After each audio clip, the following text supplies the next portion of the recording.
Et vous m'arrêtez en pleine lecture les amis. Bonjour à tous, on se retrouve aujourd'hui pour une nouvelle vidéo. On est aujourd'hui là pour vous parler d'une personne, d'un coureur cycliste normand qui me tient à cœur de vous présenter. En effet, cette vidéo est un peu une introduction à une prochaine qui arrivera courant 2018, en début d'année 2018 si tout se passe bien. On ira alors à la rencontre d'un coureur cycliste qui fait partie d'une équipe pro, le team Novo Nordisk. Rappelez-vous, on avait déjà pu rencontrer un de ces coureurs, Nicolas Lefrançois, qui malheureusement maintenant ne fait plus partie de ce team à cause de blessures régulières. Eh bien nous allons cette fois-ci rencontrer un autre Normand qui a réussi à intégrer cette team si particulière, rappelez-vous, au nom de Quentin Valogne.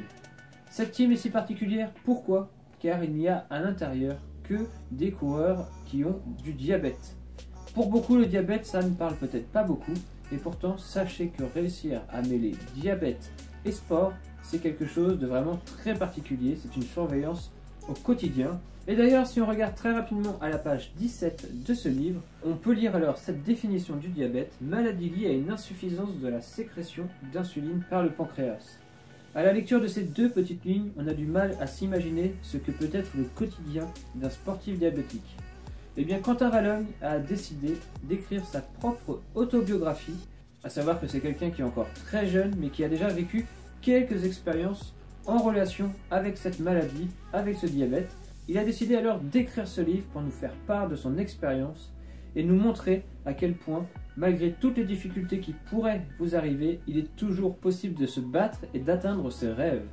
Depuis tout petit, Quentin fait du vélo, veut devenir pro dans le vélo, et malgré qu'on lui ait diagnostiqué son diabète à l'âge de 6 ans, il raconte dans le livre toutes les étapes qui lui ont permis de pouvoir vivre aux côtés de Diable, car c'est comme ça qu'il appelle cette maladie, il l'appelle Diable, il le personnifie alors, on a vraiment l'impression que c'est une personne qui le suit au quotidien et qu'il a appris à dompter, entre guillemets, malgré que parfois le diabète lui joue encore quelques mauvais tours. Il lui faudra sûrement encore plusieurs années pour vraiment pouvoir réussir à contrôler cette maladie à 100% pour pouvoir donner le meilleur de lui-même sur le vélo. Mais au travers de ces centaines de pages, on peut alors revivre par l'intermédiaire d'anecdotes, de citations de ses proches, de ses médecins, le parcours de Quentin qui lui a permis d'atteindre alors son rêve de devenir un vrai coureur pro.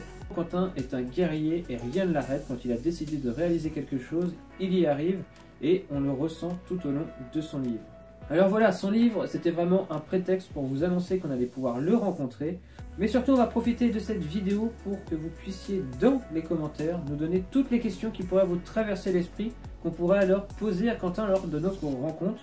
On aura alors l'occasion de rouler à ses côtés et on va pouvoir alors le questionner et ça serait vraiment super cool que vous ayez un maximum de questions à lui poser sur son parcours, sur sa maladie, sur ce qu'il veut faire plus tard, ce qu'il veut réussir encore à faire.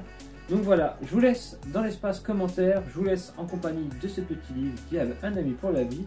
Moi, je suis quasiment arrivé à la fin de cette lecture. Allez, moi je vous dis à demain pour une prochaine idée cadeau. On se dit à la prochaine. Ciao tout le monde.